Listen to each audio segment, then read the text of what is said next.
वक्त जहां पूरी दुनिया का फोकस गजा में होने वाली वॉर पर है, जिसमें हजारों बेगुनाह लोग मारे जा चुके हैं, वहीं हॉर्न ऑफ अफ्रीका के पास रेड सी में कुछ ऐसा हो रहा है जो पूरे मिडिल ईस्ट और इवन पूरी दुनिया को डिस्टेबलाइज कर सकता है। यमनी हौसियों ने इस वक्त दुनिया का सबसे स्ट्रेटेजिक पॉइंट चोक कर दिया है। पिछले 2 महीनों में 12 कंटेनर शिप्स को मिसाइल्स और ड्रोन से टारगेट किया गया है, जिसकी वजह से ग्लोबल ट्रेड पूरी तरह अफेक्ट हुआ है। इसी एग्रेशन के जवाब में अमेरिकन और ब्रिटिश नेवी ने 11 और 12 जनवरी को यमन पर जबरदस्त बम्बार्डमेंट की, जिसके जवाब में 16 जनवरी को हौसियों ने एक दफा फिर रेड सी से गुजरने वाले एक और समुद्री जहाज पर ड्रोन से अटैक किया है, जिसके बाद सिचुएशन मजीद टेंस हो गई है। असल में जब इसराइल ने गजा पर अटैक किया तो ईरान बैक्ड यमनी हौसियों ने हमास के लिए फुल सपोर्ट अनाउंस की, मगर क्योंकि यमन गजा से तकरीबन 2000 किलोमीटर दूर है तो हौसी डायरेक्टली इस वॉर का हिस्सा नहीं बन सकते थे। इसीलिए नवंबर 2023 में उन्होंने ऐलान किया कि वो रेड सी में यमन के पास से गुजरने वाली हर उस शिप पर अटैक करेंगे जो या तो इसराइल जा रही हो, या फिर वो इसराइल से आ रही हो, या उस पर इसराइली फ्लैग लगा हो, या उस पर कोई भी इसराइली हो। और ये अटैक्स तब तक जारी रहेंगे जब तक इसराइल गजा पर अटैक्स बंद नहीं कर देता। इन अटैक्स की वजह से ग्लोबल ट्रेड बुरी तरह डिसरप्ट हुआ है, और उसकी वजह ये है कि रेड सी का ये सारा एरिया हमारी दुनिया के लिए बहुत ही ज्यादा इम्पोर्टेंट है। देखें, ग्लोबल इकोनॉमी चलाने के लिए स्मूथ ट्रेड का होना बहुत जरूरी है, और हमारी दुनिया का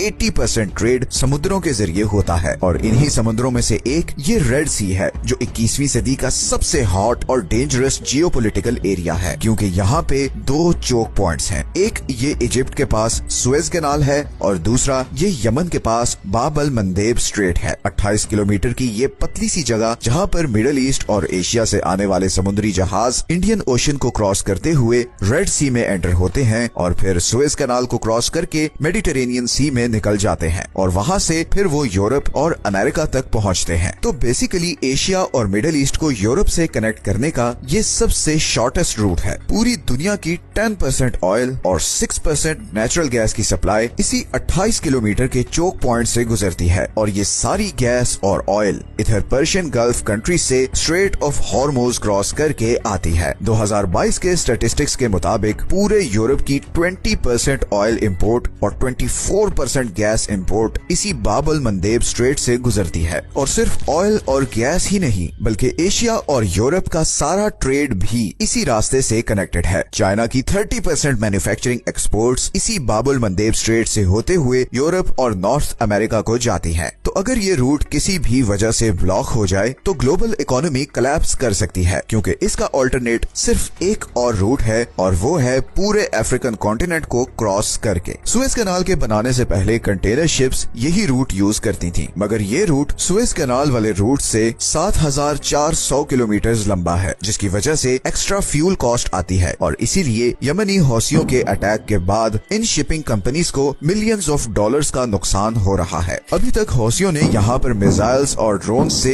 एटलीस्ट 13 कमर्शियल शिप्स को टारगेट किया है, जिसकी वजह से दुनिया की 5 बड़ी कंटेनर शिपिंग कंपनीज ने रेड सी के थ्रू अपने ऑपरेशंस बंद कर दिए हैं। इनमें डेनमार्क की मर्स्क लाइन, फ्रांस की CMA CGM, जर्मनी की हैपग, लॉयड और स्विट्जरलैंड की MSC शामिल हैं। पूरी दुनिया की 50% शिपिंग कैपेसिटी इन 5 कंपनीज के पास है, और अभी रिसेंटली ब्रिटिश पेट्रोलियम ने भी रेड सी के थ्रू अपने ऑपरेशंस बंद करने का ऐलान किया है। और अगर थोड़ी और कंपनीज भी इस बॉयकॉट में शामिल हो गई तो यूरोप की ऑयल और गैस सप्लाई बहुत खतरे में पड़ जाएगी। इसी तरह शिपिंग इंडस्ट्री को एक और धचका ये भी लगा है कि इंश्योरेंस कॉस्ट्स 10 टाइम्स बढ़ गई हैं, और गिवन के ऑयल टैंकर्स वैसे ही बहुत एक्सपेंसिव होते हैं, तो इस प्राइस बढ़ने का असर थाउजेंड्स ऑफ डॉलर्स में आएगा। अब अमेरिका इस रूट और इसराइली शिप्स को प्रोटेक्ट करने के लिए बहुत कोशिश कर रहा है, और उसने इंटरनेशनल कम्युनिटी से अपील की है कि वो उसके साथ मिलकर यमनी हौसियों के खिलाफ ऑपरेशन करें। मगर सिवाय ब्रिटेन के कोई और कंट्री यमनी हौसियों के खिलाफ ऑपरेशन में आगे नहीं आया। फ्रांस, इटली और स्पेन ने स्ट्रेट फॉरवर्ड मना कर दिया है। इजिप्ट, सऊदी अरेबिया और UAE भी इस ऑपरेशन से गायब हैं। चाइना और रशिया, जिनकी जिबूटी में मिलिट्री बेसेस हैं, वो भी अभी तक बिल्कुल खामोशी से सब कुछ देख रहे हैं।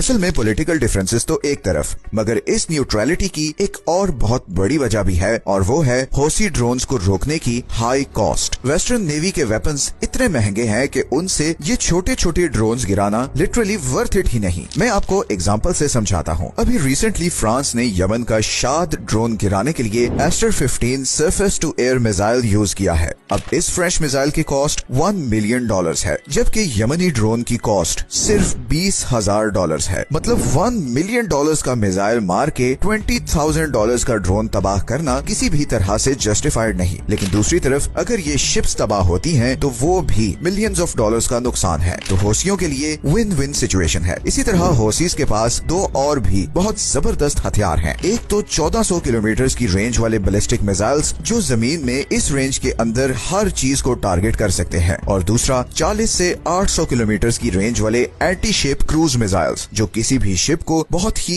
एक्यूरेटली निशाना बना सकते हैं। And on top of this western हथियारों के मुकाबलों में ये बैलिस्टिक मिसाइल्स बहुत सस्ते हैं, इसीलिए ये बहुत ही कॉम्प्लिकेटेड कॉन्फ्लिक्ट बन गया है और बहुत से कंट्रीज अभी इसका पार्ट नहीं बनना चाह रहे। इस ब्लॉकेड का इजिप्ट पर भी बहुत नेगेटिव असर पड़ेगा, क्योंकि वो सुएज कैनाल से गुजरने वाली शिप्स से $10 बिलियन एनुअली कमाता है। इसीलिए जब कंटेनर्स अफ्रीका के रूट से जाएंगे तो इजिप्शियन इकोनॉमी को अच्छी खासी हिट पड़ेगी। सऊदी अरब अभी तक इस मामले पर खामोश है। हालांकि 2015 से सऊदी अरब यमनी हौसियों के खिलाफ लड़ रहा है, मगर अब रिसेंटली सऊदी अरब ने यमन के अगेंस्ट अपनी अप्रोच बदली है। सऊदी अरब ने रिसेंटली यमनी लीडरशिप के साथ पीस ट्रीटीज भी साइन की हैं। कुछ एनालिस्ट्स के मुताबिक सऊदी अरब को यूएसए पर काफी गुस्सा भी है, क्योंकि जब यमनी ड्रोन सऊदी अरब की ऑयल पाइपलाइंस पर अटैक करते थे तो अमेरिका का कोई खास प्रोएक्टिव रिस्पॉन्स नहीं होता था। इसीलिए अब सऊदी अरब सिर्फ एक स्पेक्टेटर बनकर सारी सिचुएशन को देख रहा है। लेकिन दूसरी तरफ यूएई अमेरिका पर बहुत दबाव डाल रहा है कि वो हौसीज पर फुल स्केल अटैक करे, बिकॉज यूएई यमन में एंटी हौसी ग्रुप को सपोर्ट करता है और पिछले कुछ सालों से यूएई यमन में बहुत ज्यादा इंटरेस्ट ले रहा है, और उसकी वजह यमन में डिस्कवर होने वाले बहुत बड़े ऑयल रिजर्व्स हैं। कुछ रिपोर्ट्स के मुताबिक यमन में वेनेजुएला के बाद दुनिया के दूसरे सबसे बड़े अनटैप्ड ऑयल के रिजर्व्स हैं, और बहुत से अरब कंट्रीज नहीं चाहते कि उन रिजर्व्स का कंट्रोल हौसियों के हाथ में हो। यमनी इकोनॉमिस्ट हसन अली के मुताबिक सऊदी अरब ने यूएसए के साथ एक सीक्रेट एग्रीमेंट कर रखा है, जिसकी वजह से पिछले 30 सालों से यमन को इन ऑयल रिजर्व्स को यूटिलाइज करने से रोक कर रखा गया है। इंटरनेशनल ड्रिलिंग कंपनीज की रिसर्च के मुताबिक यमन के पास पूरे पर्शियन गल्फ से ज्यादा ऑयल के रिजर्व्स हैं। इसी तरह जनवरी 2013 में स्काई न्यूज ने रिपोर्ट किया कि यमन के पास पूरी दुनिया के 34% ऑयल के रिजर्व्स हैं, और ये सब अल जौफ प्रोविंस में है। अगर इन रिजर्व्स को यूटिलाइज किया जाए तो सऊदी अरब की ऑयल एक्सपोर्ट को बहुत बड़ा डेंट पड़ सकता है, और इसीलिए यमनी ये महसूस करते हैं कि सऊदी अरब यमन की करंट सिचुएशन में सबसे बड़ा कसूरवार है, क्योंकि उसने अपने फायदे के लिए यमन में सिविल वॉर को प्रमोट किया। लेकिन यमनियों में अब बहुत अवेयरनेस आ चुकी है। पूरी दुनिया ने उन्हें बहुत साल इग्नोर किया है, मगर अब वो मामलात को अपने हाथ में ले रहे हैं। सिर्फ चंद दिनों में बहुत सी वर्ल्ड पावर्स के हाथ पांव फूल चुके हैं, और अभी तो हौसियों ने ये भी थ्रेट किया है कि अगर इसराइल ने गजा वॉर बंद नहीं की तो वो रेड सी से गुजरने वाली सारी इंटरनेट केबल्स उड़ा देंगे, जिसके बाद एशिया और मिडिल ईस्ट की इंटरनेट कनेक्टिविटी खत्म हो जाएगी। इसीलिए मैंने वीडियो के शुरू में कहा था कि यमन दुनिया के इतने इम्पोर्टेंट पॉइंट पर है कि यहाँ होने वाली एक्टिविटीज पूरे मिडिल ईस्ट और इवन पूरी दुनिया को डिस्टेबलाइज कर सकती हैं। 2024 बहुत सी चेंजेस लाने वाला है। अभी ईरान और पाकिस्तान के बीच भी जो तनाव क्रिएट हुआ है, ये भी इस लार्जर जियोपॉलिटिकल गेम की एक कड़ी है। अगले चंद महीने बल्कि हफ्ते बहुत ही डिसाइसिव होने वाले हैं। आप लोग जियोपॉलिटिकल वर्ल्ड में बहुत बड़ी चेंजेस देखने वाले हैं, और हम जल्द उन टॉपिक्स पर वीडियोस बनाने वाले हैं। ये है वो सारे सोर्सेज जहां से हमने इस वीडियो के लिए कंसल्ट किया है। अगर आप ऐसी ही इंफॉर्मेटिव वीडियोस देखना चाहते हैं तो चैनल को सब्सक्राइब जरूर कर लें, ताकि आपको टाइमली नोटिफिकेशंस मिलते रहें। मिलते हैं नेक्स्ट वीडियो में एक और इंटरेस्टिंग टॉपिक के साथ। अपना ख्याल रखें। अल्लाह हाफिज।